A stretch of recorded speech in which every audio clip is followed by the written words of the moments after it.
आपलं नांदेड, नांदेड जिल्ह्याचा बुलंद आवाज। नमस्कार, आपलं नांदेडमध्ये आपलं स्वागत आहे।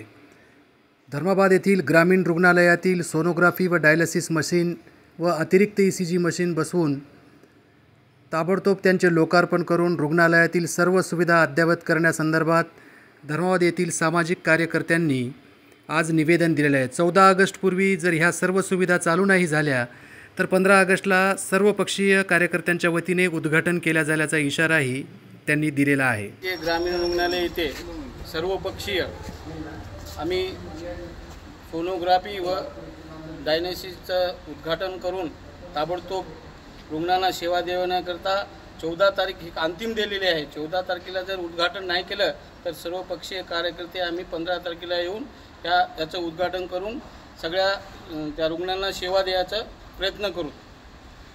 गेल्या 3 महिन्यापासून ग्रामीण रुग्णालय धर्माबाद येथील सोनोग्राफी मशीन व डायलिसिस मशीन शासनाकडून प्राप्त झाले आहेत, परंतु उद्घाटनाअभावी सदर मशीन दवाखान्यातच धुळकात पडून आहेत।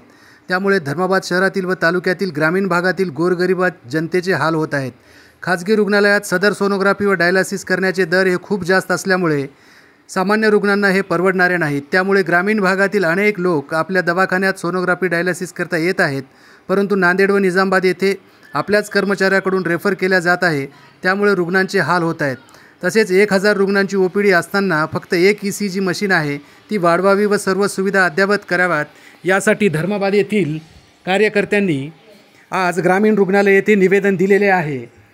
या निवेदनाची जर 15 ऑगस्टपूर्वी दखल नाही घेतली तर सर्वपक्षीय कार्यकर्त्याकडून 15 ऑगस्ट रोजी ग्रामीण रुग्णालयातील सोनोग्राफी सेंटरचे उद्घाटन केल्या जाण्याचा इशारासुद्धा या सर्व कार्यकर्त्यांनी दिला आहे।